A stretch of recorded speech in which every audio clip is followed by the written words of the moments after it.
போகும். நம்ம நடந்து போகும்போது அப்படி தலையில தட்டிட்டு போகும். அப்போ வந்து கண்டிப்பாக அங்கே அவங்களுக்கு யாருக்காச்சும் சனி தசை இருக்கும், சனி புக்தி இருக்கும், ஏதாச்சும் அந்த இருக்கும். ஆனால் ஏதோ பெரிய ஒரு நெகட்டிவ் நடக்க போதும். இது உண்மையா? காக்கா தலையில அடிச்சுட்டு போனா நமக்கு கெட்ட சகுனமா? இல்லை நமக்கு உடம்பு சரியில்லாம போகுமா? இல்லை வீட்டில் யாருக்கா எதுவும் ஆகுமா? நமக்கு துன்பம் வருமா அப்படின்னா இப்போ வரைக்கும் அறிவியல் ரீதியா இது வந்து யாராலையும் ப்ரூஃப் பண்ண முடியல. இந்த மாதிரி நடந்துக்கான்னு எனக்கு தெரியவும் இல்லை. பின்ன எதுக்கு காக்கா நம்ம தலையில அடிக்குது அப்படின்னா, காக்காக்கு அதிகமான மெமரி பவர் இருக்கு. எந்த அளவுக்கு அப்படின்னா, இவன் தான் நம்ம டிஸ்டர்ப் பண்ணா அப்படின்னு சொல்லி அவனை போட்டு கட்ட அடிக்கிற அளவுக்கு அதுக்கு மெமரி பவர் இருக்கு. நம்ம அதோட கூட ஏதாவது டிஸ்டர்ப் பண்ணாலோ, இல்லை அது இருக்க மரத்தை வெட்டினாலோ, இல்லை அதோட கூட்டத்தில் உள்ள மற்ற காக்கா நம்ம ஏதாவது அடித்தாலோ அது இந்த மாதிரி தலையில வந்து நம்மளை கொத்தும்.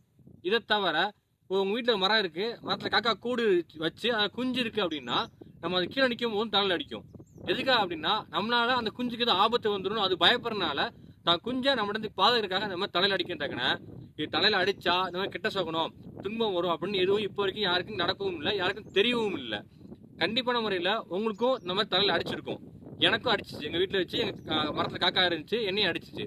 அடிக்கும் போது பக்கத்து வீட்டில் அப்படி நடக்கும் இப்படி நடக்கும் எதுவும் சொன்னாங்க. ஆனால் எனக்கு அந்த மாதிரி எதுவுமே நடக்கல.